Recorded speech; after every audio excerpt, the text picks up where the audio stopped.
everyone, this is Camilla Craigus with the Excel Your Life, Live Your Legacy framework.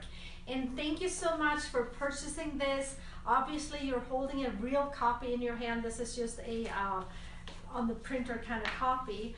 But I'm so excited that you're jumping into this and making a change in your life, working through this thing, and diving in. So congratulations on a new journey in your life. But what I wanted to do is to briefly go through the framework with you, because we have it written down in the book, but you know, it's nothing like seeing the person explaining things. So hopefully this all makes sense to you.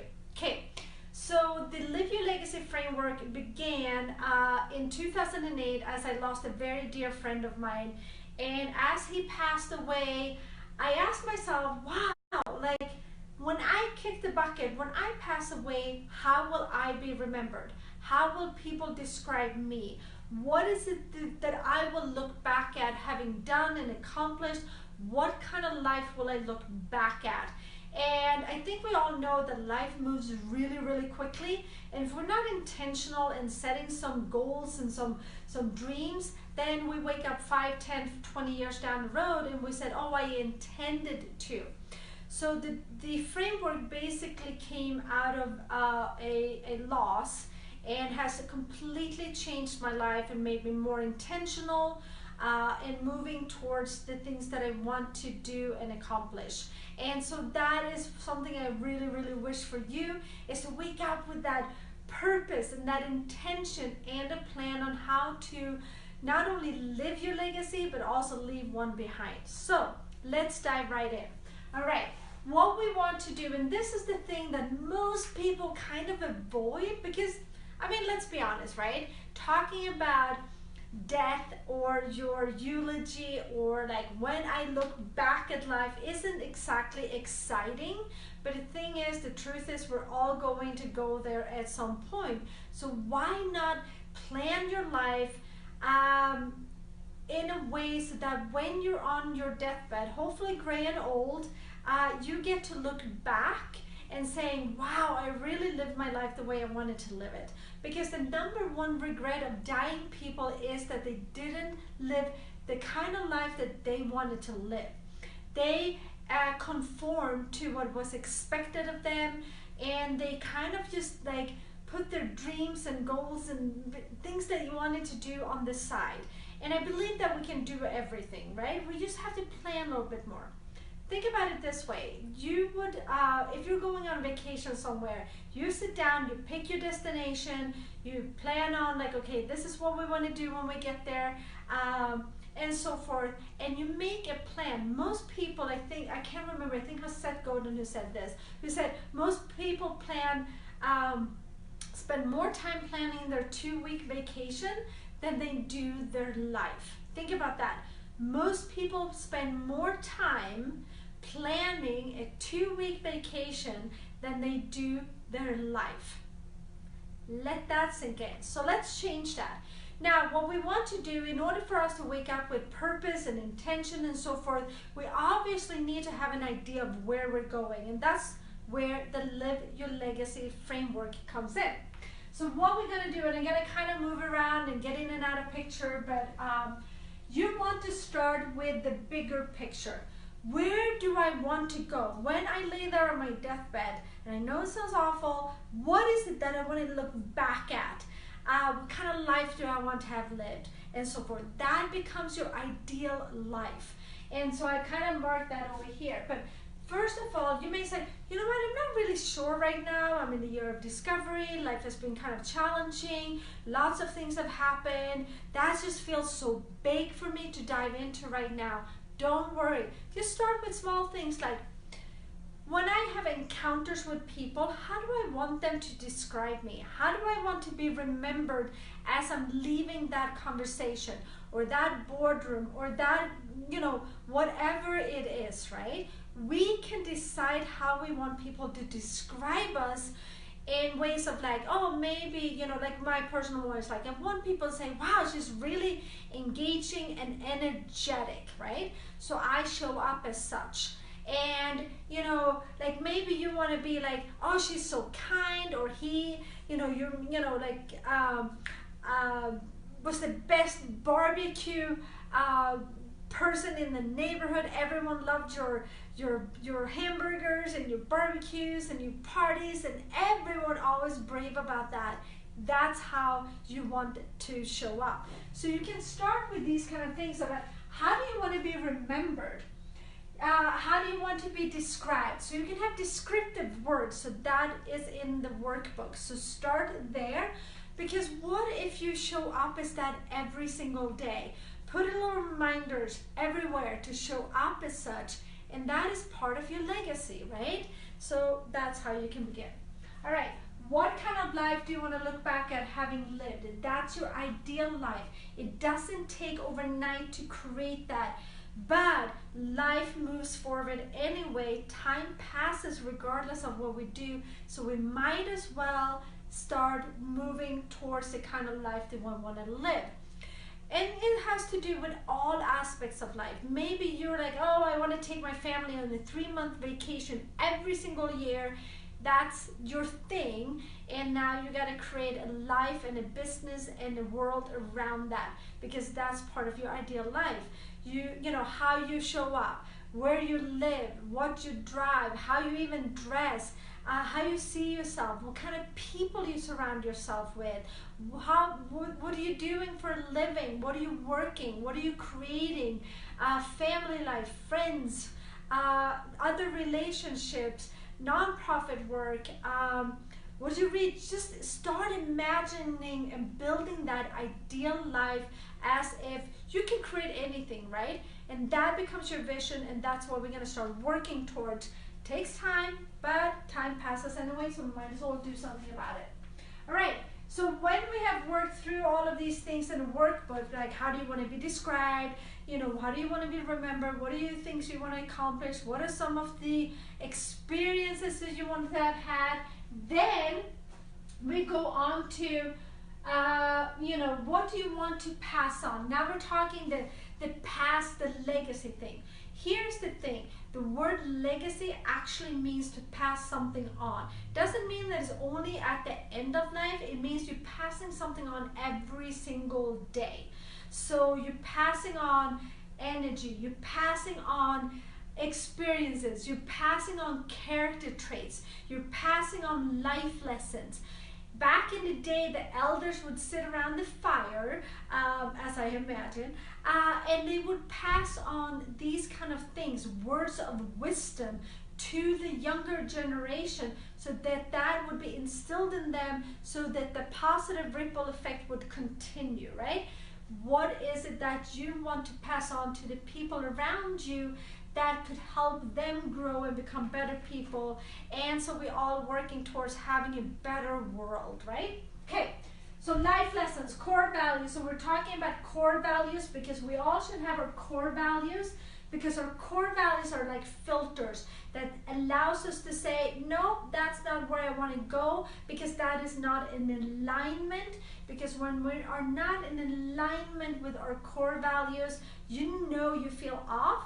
And when you feel off, you deviate and things kind of just get out of whack. So we want to work on our core values. Core values like honesty, those kind of things. You can go and Google core values and start building those things and just say, what is really important to me? Another word for core values is guiding principles. So we can do guiding principles, because guiding principles is also another word for core values. I kind of like the guiding because it guides you, the principles that guides you in life. So start working on that, because your guiding principles or core values, or whatever you want to call it, plus your Live Your Legacy framework helps you to stay on path so that you arrive where you want to arrive. All right, so this is the thing that a lot of people do not want to do because it's a little uncomfortable. It's a little bit of work, but here's the thing. Just start, write what you can. Don't stress about making it perfect or everything done at the same time. Just do it and start, right? This is work in progress. This is a thing that you spend the year doing? And as you're discovering things, you tweak and change and so forth. This is a continual process. Continual process? Yeah, I think that's correct. But you want to do that. Don't skip that work, because that is what drives you. This becomes your why, this becomes your vision, this becomes part of your dream, and it becomes the fire within that gets you up and going, and you know why you're doing what you're doing. Because all of this over here starts to drive how you show up today and what you work on today and what you focus on today. So that is what it is. Your legacy, you get to live it every day, but like I said, it's impacting what you do today. So the next thing in the book is that we're going to start looking at, okay, because this is kind of big and fussy, right? And that takes a little bit of work to go through.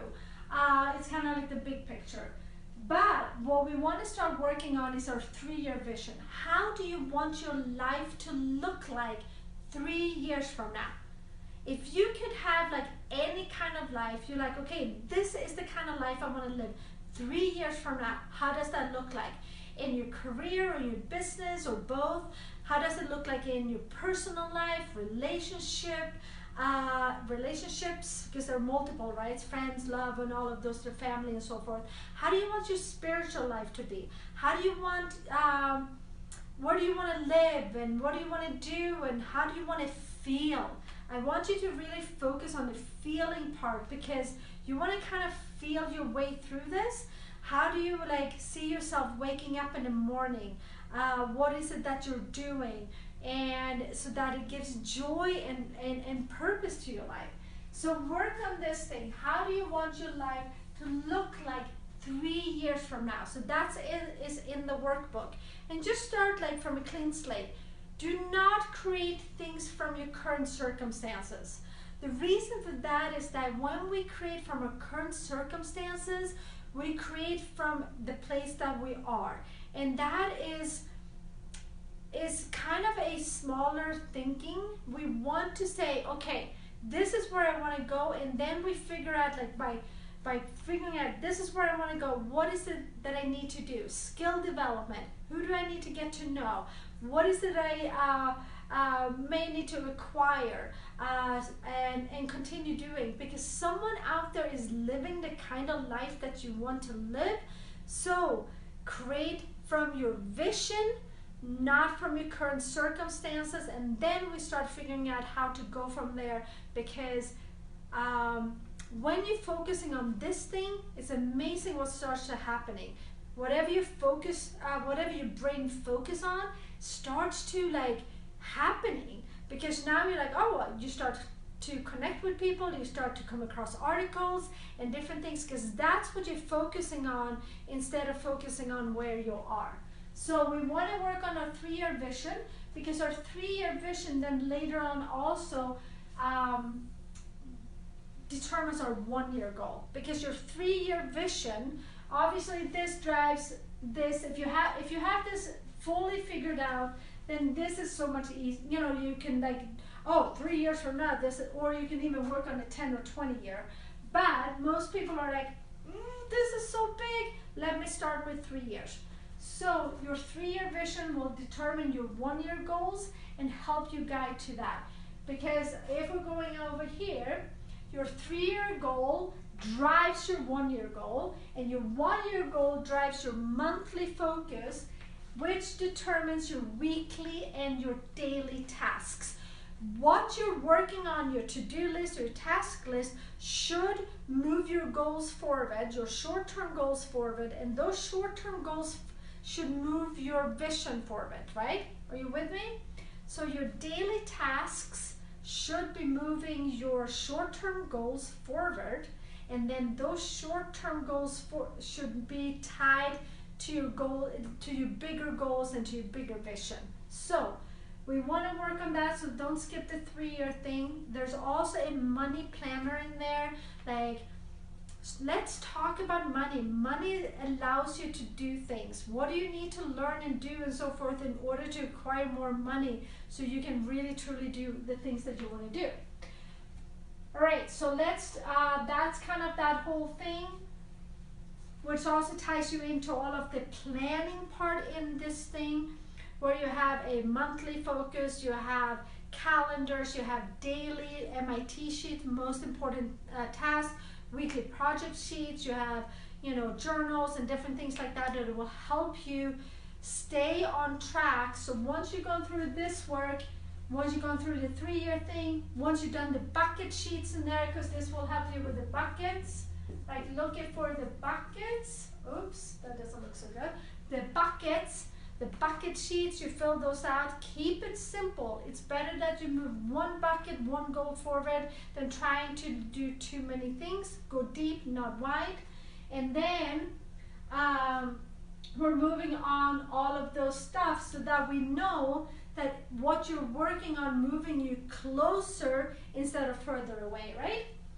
And we're gonna always think about this. What you do today and how you show up today either helps you create your legacy and an ideal life, or it doesn't. Be intentional.